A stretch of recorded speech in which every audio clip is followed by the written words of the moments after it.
Hi guys, welcome to my channel. இன்னைக்கு நான் என்னோட கெரட்டின் எக்ஸ்பீரியன்ஸ் எப்படி இருக்குன்னு உங்ககிட்ட ஷேர் பண்ணிக்க போறேன். நான் கெரட்டின் எதுக்கு எடுத்துக்கிட்டேன்னா, நான் லாஸ்ட் ஒரு 2-3 இயர்ஸாவே நான் ஹேர் ஸ்மூத்தனிங் பண்ணிட்டு இருந்தேன்.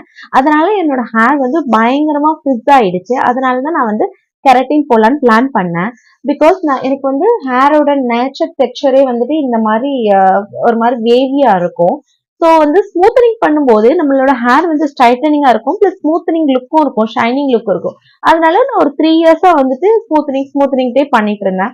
லாஸ்ட் டைம் என்னோட ஹேர் ஸ்டைலிஸ்ட் என்ன சொன்னாங்கன்னா, இதுக்கப்புறம் நீ ஸ்மூத்தனிங் பண்ணாத, பிகாஸ் உன்னோட ஹேர் பயங்கரமா டேமேஜ் ஆயிரும். So you go for keratin அப்படின்னு சொன்னாங்க. ஸோ கெரட்டின் பொறுத்த வரைக்கும் இட்ஸ் லைக் ப்ரோட்டீன் ட்ரீட்மெண்ட் தான். நம்ம ஹேருக்கு ப்ரோட்டீன் இன்டேக் கொடுக்குறாங்க. அதனால நமக்கு ஹேர் டேமேஜ் ஆகாம நல்லா ஹேர் ஃபால் கண்ட்ரோல் ஆகும், பிளஸ் ஹேர் க்ரோத் இருக்கும்னு சொன்னாங்க. அதனாலதான் நம்ம நெக்ஸ்ட் கெரட்டின் போகலான்னு பிளான் பண்ணது. நான் லாஸ்ட் ஸ்மூத்தனிங் பண்ண 1.5 years ஆயிடுச்சு. என்னோட ஹேர் பயங்கர இப்ப பார்த்தாலே உங்களுக்கு தெரியும், ஹேர் வேவி ஆயிடுச்சு, ஃப்ரிஸ் ஆயிடுச்சு, ஹேர் ஃபால் அதிகமாயிடுச்சு. அதனால சொல்லிட்டு நம்ம கெரட்டின் எங்க பண்ணலாம், எங்க பெஸ்டா பண்ணுவாங்க அப்படின்னு சொல்லிட்டு தான் பிளான் பண்ணேன். இப்ப நிறைய பார்லர்ஸ் எல்லாம் பாத்தீங்கன்னா கெரட்டினுக்கு இவ்வளவு அமௌண்ட் எங்கேயுமே கிடையாது. நம்மளோட ஹேர் லென்த்தை பொறுத்துதான் நமக்கு சார்ஜ் பண்ணுவாங்க. சோ அந்த மாதிரி நம்ம பார்க்கும்போது இப்ப என்னோட ஹேரே நமக்கு இது மீடியமா தெரியும். பட் பார்லர்ல எல்லாம் இது லாங் ஹேர்னு தான் சொல்லுவாங்க. இப்ப அவங்களுக்கு மீடியம் ஹேர்னாலே இந்த ஷோல்டர் லெவல் லென்த் இருக்கும்ல, அதுதான் அவங்களுக்கு மீடியம் ஹேர்.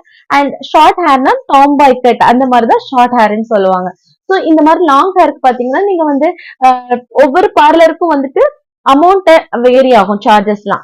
சோ நம்ம கம்மி பிரைஸ்ல அஃபோர்டபுளாவும் பண்ணணும், அண்ட் பிளஸ் நமக்கு சர்வீஸும் நல்லா இருக்கணும் அப்படின்னு சொல்லிட்டு நான் நிறைய பார்லர் சூஸ் பண்ணிட்டு இருக்கும்போது தென்காசியில ஒரு பார்லர் இன்ஸ்டா பேஜ்ல பார்த்துதான் நான் போனேன். அவங்க சொன்ன சார்ஜ் எனக்கு ஓகே ஓகே இது கொடுக்கலாம் அப்படிங்கிற மாதிரி இருந்துச்சு. அண்ட் பிளஸ் அவங்க சர்வீஸ் எக்ஸ்பிளைன் பண்ணும்போது எனக்கு ஓகேவா தான் இருந்துச்சு. இந்த ப்ரொசீஜர் பண்றதுக்கு உங்களுக்கு எப்படியும் 3 to 4 hours ஆகும். ஸோ அது பிளான் பண்ணி தான் நான் போயிருந்தேன். நான் ஃபர்ஸ்ட் போய் கெரட்டின் ட்ரீட்மெண்ட் பண்றேன் அவங்க கிட்ட. ஸோ அவங்க என்ன பண்றாங்கன்னா, ஃபர்ஸ்ட் நம்ம ஹேர் வாஷ் பண்ணி ஹேர் ப்ளோ ட்ரை பண்ணி அதுக்கப்புறம் அந்த கெரட்டின் அந்த கெரட்டின் க்ரீம் அப்ளை பண்றாங்க. அப்ளை பண்ணிட்டு அது நல்லா காய வைக்கிறாங்க. ஒரு 1 hour கிட்ட காய வச்சுட்டு அதுக்கப்புறம் என்ன பண்றாங்கன்னா அயனிங் பண்றாங்க. ஹேர் அயனிங் பண்ணிட்டு அப்படியே வீட்டுக்கு அனுப்பிடுறாங்க. ஒரு 2 days நம்ம கோம்ப் யூஸ் பண்ணக்கூடாது, ஹேரை ஃபோல்ட் பண்ணக்கூடாது, எதுவுமே பண்ணக்கூடாது. ஹேர் அப்படியே ஃப்ரீயா விட்டுறணும். அப்புறம் 3rd day அவங்க ஹேர் ஸ்பா பண்றாங்க, லைக் ஹேர் வாஷ் அவங்களே பண்ணி விடுறாங்க. அதுக்கப்புறம் உங்களுக்கு நல்லா இருக்கும் அப்படின்னு தான் சொல்லி எனக்கு பண்ணி விட்டுருந்தாங்க. பட் ஃபர்ஸ்ட் டைம் அவங்க எனக்கு கிரீம் போட்டு வீட்டுக்கு அனுப்பின உடனே பாத்தீங்கன்னா, அங்க இருந்து அவங்க ஸ்ட்ரைட்னிங் எனக்கு கொடுக்கும்போது எனக்கு அந்த ஹேர் நல்ல ஸ்ட்ரைட்டனிங்கா இருந்துச்சு. வீட்டுக்கு வந்தோடனே என்னோட ஹேர் நான் எதுவுமே பண்ணல, பட் எனக்கு நார்மலா ஹேர் ஃபோல்ட் ஆயிடுச்சு. அண்ட் அகைன் அவங்களுக்கு கால் பண்ணி கேட்கிறேன், மேம் இது மாதிரி ஆயிடுச்சுன்னு சொன்னோன்னே, ஒன்னும் ப்ராப்ளம் இல்ல, நீங்க எதுவுமே பண்ண வேணாம், நீங்க 3rd day பார்லர் வாங்க, எதுனாலும் நம்ம பண்ணிக்கலாம் அப்படின்னு சொல்லிட்டாங்க.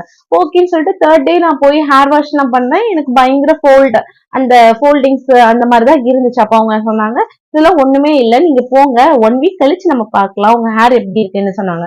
ஓகே, 1 week கழிச்சு நம்ம பார்க்கும்போது ஹேர் பழைய டெக்ஸ்சர்லயே தான் இருந்துச்சு. லைக் பழைய டெக்ஸ்சர்ல பழைய மாதிரி ஃப்ரிஸ்ஸா ஒண்ணுமே நம்ம ஹேர் வாஷ் பண்ண மாதிரிதான் இருந்துச்சே தவிர எனக்கு எந்த ஒரு ரியாக்ஷனுமே இல்ல. அண்ட் அகைன் நான் கால் பண்ணி சொன்னேன், இந்த மாதிரி எனக்கு எந்த ரியாக்ஷனுமே இல்லைன்னு சொன்னோன்னா அவங்க என்ன சொன்னாங்கன்னா, ஓகே நீங்க ரிட்டர்ன் மறுபடியும் பார்லர் வாங்க, நான் மறுபடியும் பண்றேன் அப்படின்னு சொன்னாங்க. ஓகே, மறுபடியும் நம்ம பார்லர் போயிட்டு அகைன் இந்த சேம் ப்ரொசீஜர் அவங்க எனக்கு பண்ணி விட்டாங்க. பண்ணி விட்ட உடனே நான் உங்களுக்கு சொன்னேன், இங்க பாருங்க அகைன் அண்ட் அகைன் நம்ம இந்த மாதிரி பண்றோம், ஹேருக்கு ஏதாவது ப்ராப்ளம் ஆயிருமோன்னு பயமா இருக்கு அப்படின்னு சொன்னா, ஒன்னும் ஆகாது மேடம், நாங்க நல்ல லொரேல்ல தான் நாங்க பண்றோம், அதனால ப்ராப்ளம் எதுவும் ஆகாது அப்படின்னு சொன்னாங்க. ஓகேன்னு சொல்லிட்டு செகண்ட் டைம் நம்ம வீட்டுக்கு போய் ஹேர் வாஷ் பண்ணோம்னா அகெயின் எனக்கு பழைய மாதிரி டெக்ஸ்சர்லயே தான் இருக்கு. எனக்கு எந்த ஒரு சேஞ்சஸ் இல்ல. எனக்கு ஹெல்த்தி லுக் இல்ல, என் ஹேருக்கு எனக்கு ஷைனிங் லுக் இல்ல, எதுவுமே இல்ல. எனக்கு நார்மல் ஹேர் ஒரு ஒரு ஒரு ஹேர் வாஷ் பண்ண எப்படி இருக்குமோ அதே மாதிரிதான் இருந்துச்சு.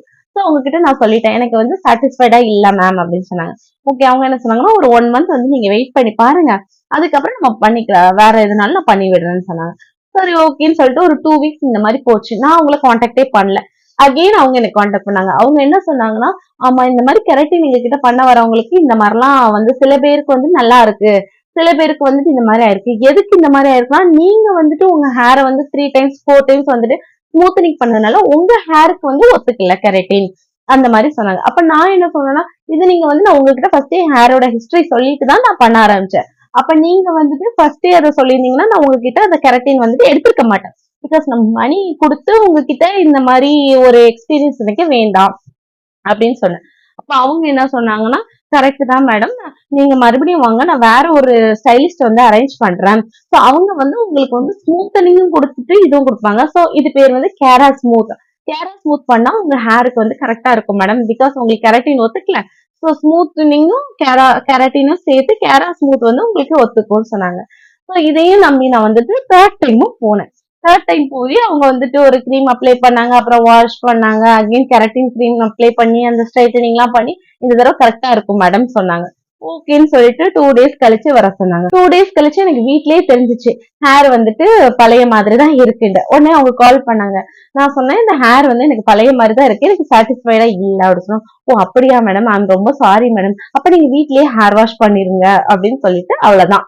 ஆள் வந்து எஸ்கேப். எனக்கு அகைன் காலும் பண்ணல, எனக்கு எதுவுமே இது பண்ணல. சோ என்ன நடக்குதுன்னா இங்க வந்துட்டு நம்ம வந்து அமௌண்ட் அஃபோர்டபுளா இருக்குன்னு ஒரு பார்லரை வந்து தேடி போகும்போது அவங்க என்ன சர்வீஸ் கொடுக்குறாங்கன்னு கூட நமக்கு தெரியல. அவங்க நம்ம கிட்ட லோரியல் ப்ராடக்ட் தான் யூஸ் பண்றோம், நாங்க அப்படி பண்ணுவோம் இப்படி பண்ணுவோம்னு சொல்லுவாங்க. பட் நமக்கு தெரியாது அவங்க என்ன ப்ராடக்ட் யூஸ் பண்றாங்க. கடைசியில என்ன சொல்லிடுறாங்க, நம்ம ஹேருக்கு வந்து அது ப்ராடக்ட் செட் ஆகலன்னு சொல்லிடுறாங்க.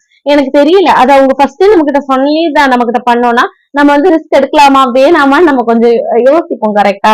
ஆனா வந்து அவங்க எதுவுமே எனக்கு சொல்லல. சோ இப்போ என்னோட 3 டைம்ஸ் நான் பண்ணி என்னோட ஹேர் பாருங்க, ஸ்டில் என்னோட ஒரிஜினல் ஹேர் பிரிட்டியா, எனக்கு எந்த ஒரு எதுவுமே பண்ண மாதிரியே இல்ல. சோ அந்த மாதிரிதான் இருக்கு. ஈவன் அவங்க கிட்ட கேட்டேன், என்ன ஷாம்பு யூஸ் பண்ணலாம் கெரட்டினுக்கு அப்புறம் அப்படின்னு சொன்னதுக்கு அவங்க என்ன சொன்னா, நார்மல் ஷாம்பு யூஸ் பண்ணுங்க அப்படின்னு சொன்னாங்க. நானும் யோசிச்சுதான் நான் வந்துட்டு யூஸ் பண்ண ஷாம்பு பாத்தீங்கன்னா ட்ரெஸ்மில வந்து கெரட்டின் பண்ணிருக்கோம்னு சொல்லிட்டு ட்ரெஸ்மிலேயே நமக்கு வந்துட்டு இந்த மாதிரி கெரட்டின் ஸ்மூத் இந்த ஷாம்பு தான் நான் யூஸ் பண்ணேன். கெரட்டின் ஸ்மூத் ஷாம்பு தான் யூஸ் பண்ணேன். அண்ட் பிளஸ் நான் வந்து ட்ரெஸ்மி கண்டிஷனர் தான் யூஸ் பண்ணேன். அண்ட் பிளஸ் சீரம் கூட நான் ட்ரெஸ்மி தான் யூஸ் பண்ணேன். சரி நம்ம கெரட்டின் பண்ணிருக்கோம், சோ நம்ம வந்துட்டு ரொம்ப வந்துட்டு ஹேரை வந்து இது பண்ணக்கூடாது, நான் ஹேர் கேர் எல்லாம் கரெக்டா தான் பண்றேன். அவங்க என்ன சொல்லிட்டாங்கன்னா, ஈஸியா நம்ம ஹேருக்கு வந்து நீங்க கொடுத்த ஷாம்பு வந்து நார்மல் ஷாம்பு யூஸ் பண்ணிட்டீங்க, நீங்க கரெக்ட். அப்ப நான் சொன்னேன், இங்க பாருங்க நான் ட்ரெஸ்மில கெரட்டின் ஷாம்பு தான் யூஸ் பண்றேன், நீங்களா ஒரு ஷாம்பு சஜஸ்ட் பண்ணா கூட நீங்க பண்ணல, நான் இதை யூஸ் பண்ணும்போது நீங்க எப்படி அப்படி சொல்லலாம் அப்படின்னு சொன்னேன். இங்க வந்து என்ன நடக்குன்னா, இதுக்கப்புறம் நான் அவங்களை பேசவே நான் பிளாக் பண்ணிட்டேன். என்னோட கெரட்டின் எக்ஸ்பீரியன்ஸ் வந்துட்டு ரொம்ப ரொம்ப ரொம்ப பேட் எக்ஸ்பீரியன்ஸ். சோ இது வந்துட்டு கெரட்டின் வந்துட்டு 3 to 6 months வந்துட்டு இதாகும்னு சொன்னாங்க. எனக்கு 1 week கூட லாஸ்ட் ஆகல. சோ நான் வந்துட்டு இன்னும் ஒரு 6 months கழிச்சுதான் நெக்ஸ்ட் ட்ரீட்மெண்ட் வந்து நல்ல பார்லர்ல எடுக்கலான்னு இருக்கேன். நிறைய சின்ன சின்ன பார்லர்ஸ்ல நல்லா சர்வீஸும் பண்றாங்க. பட் நமக்கு வந்து அஃபோர்டபுளா அமௌண்ட் இருக்குன்னு சொல்லிட்டு நம்ம சர்வீஸ் எப்படி பண்றாங்கன்னு செக் பண்ணாம, ஒரு ப்ராடக்ட்ஸ் என்ன யூஸ் பண்றாங்கன்னு செக் பண்ணாம நம்ம போய் ஒரு இதுல பண்றதை விட, நீங்க வந்து நல்லா வந்துட்டு அமௌண்ட் அதிகமா இருந்தாலும் பரவாயில்ல, ஒன் டைம் தான் நம்ம ஹேருக்கு வந்துட்டு 1 yearல 1 டைம் தான் நம்ம வந்து ஹேருக்கு ஸ்பெண்ட் பண்ண போறோம். சோ நீங்க நல்ல ஒரு ஸ்டாண்டர்டா வந்துட்டு உள்ள பார்லர்ல என்ன வந்து யூஸ் பண்றாங்கன்னு சொல்லிட்டு தெளிவா கேட்டுட்டு நீங்க வந்து கரெக்டிங் பண்ணிக்கோங்க. இன்னொரு வீடியோல சந்திக்கிறேன் ஃப்ரெண்ட்ஸ். பாய்.